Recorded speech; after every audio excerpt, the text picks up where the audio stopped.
नमस्कार दोस्तों, स्वागत है आपका न्यूज वाले में। मैं रोशनी आज आपके लिए लेकर आई हूँ 10 मिनट में देश और दुनिया की 50 बड़ी खबरें जिन पर बनी रहेंगी आज सबकी नजरें। कतर ने 8 पूर्व भारतीय नौसैनिकों को रिहा कर दिया है। इनमें से 7 भारत लौट आए हैं। ये कतर में जासूसी के आरोप में उम्र कैद की सजा काट रहे थे। पहले इन्हें फांसी की सजा सुनाई गई थी।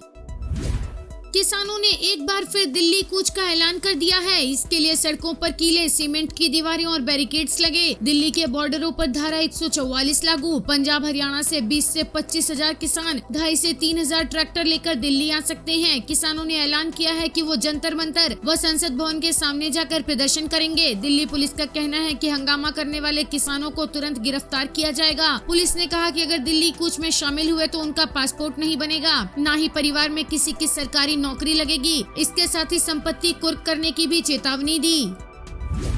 हल्द्वानी के बनभूलपुरा में हिंसा के बाद पलायन तेज हो गया है। 300 परिवारों ने अपने घरों में ताला लगाकर क्षेत्र छोड़ दिया है। साधन नहीं मिलने पर पैदल ही लाल कुआं स्टेशन की ओर निकल गए। इसके बाद ट्रेन पकड़कर बरेली चले गए। लोगों ने पैदल तय की 15 किलोमीटर की दूरी।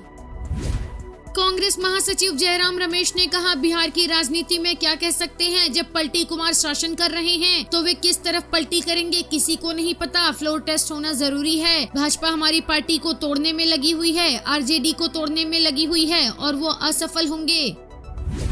कश्मीर को देश के अन्य हिस्सों से रेल नेटवर्क से जोड़ने में सिर्फ 63 किलोमीटर की दूरी शेष बची है। उधमपुर श्रीनगर बारामूल रेल लिंक की सबसे मुश्किल कटरा बनिहाल 111 किलोमीटर खंड में से 48 किलोमीटर का सेक्शन परिचालन के लिए तैयार है, जबकि शेष 63 किलोमीटर पर कार्य प्रगति पर है। इसमें कटरा रियासी स्टेशनों के बीच 3.5 किलोमीटर सुरंग T1 का महत्वपूर्ण कार्य शामिल है।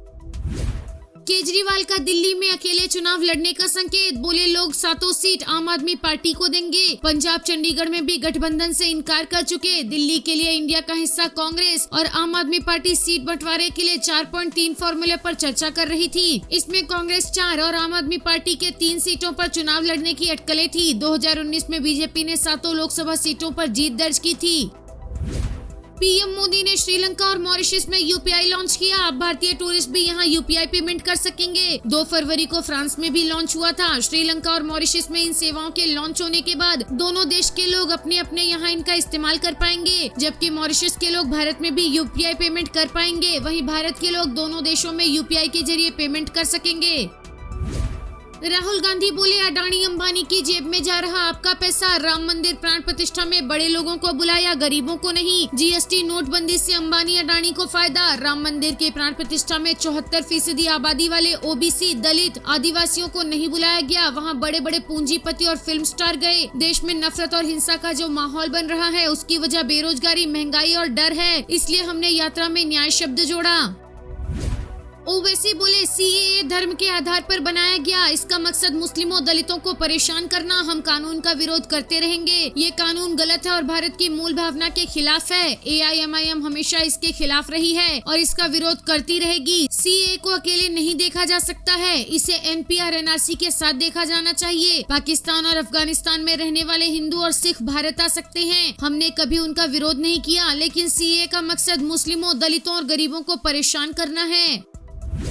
उद्धव ठाकरे बोले, कट्टर हिंदू हूँ लेकिन मुस्लिम हमारे साथ। वे कहते हैं शिवसेना बीजेपी का हिंदुत्व अलग। आपसे घर का चूल्हा जलता है और वे घर जलाते हैं। मुस्लिम हमारे साथ आ रहे हैं। मैं उनसे पूछता हूँ कि क्या आप नहीं जानते कि मैं शिवसेना का प्रमुख और हिंदू हृदय सम्राट बाल ठाकरे का बेटा हूँ। मैं खुद एक कट्टर हिंदू हूँ, तो आप मेरे साथ क्यों आ रहे हैं। उद्धव के मुताबिक मुस्लिम उन्हें कहते हैं कि हमें पता चल गया है कि आपके हिंदुत्व और बीजेपी के हिंदुत्व में अंतर है। आपके हिंदुत्व से हमारे घर का चूल्हा जलता है और बीजेपी का हिंदुत्व घर जलाता है। उद्धव ने आगे कहा, राम हमारे हृदय में है और यही हमारा हिंदुत्व है और हम देशभक्त हिंदू हैं।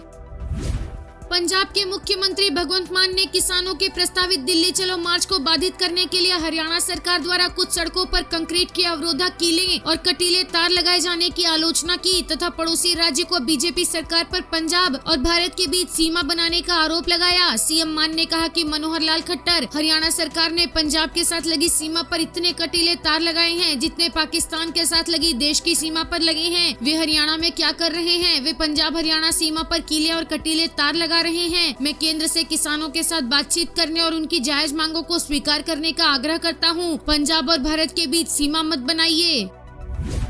राहुल गांधी ने कहा कि हिंदुस्तान में सामाजिक न्याय का सबसे बड़ा कदम जातीय जनगणना है। ये देश का एक्सरे है। जैसे हरित क्रांति हुई, दुग्ध क्रांति हुई, बैंकों का राष्ट्रीयकरण हुआ, वैसे ही इससे पिछड़ों, आदिवासियों, दलितों और गरीब जनरल को पता चल जाएगा कि उनकी कितनी हिस्सेदारी है। बच्चे देश का भविष्य हैं, लेकिन उनमें नफरत फैलाई जा रही है। भाजपा और संघ के लोग देश में नफरत फैला रहे हैं। हम आदिवासियों को कहते हैं कि आप यहाँ के मूल निवासी हैं, जबकि बीजेपी उन्हें वनवासी कहती है। यही सामाजिक अन्याय है। जब मैंने जातीय जनगणना की बात की तो मोदी कहते हैं कि हिंदुस्तान में कोई जाति नहीं है, सिर्फ अमीर और गरीब हैं। फिर आप ओबीसी कैसे बन गए? वीडियो पसंद आया हो तो लाइक, शेयर और सब्सक्राइब करना ना भूलें।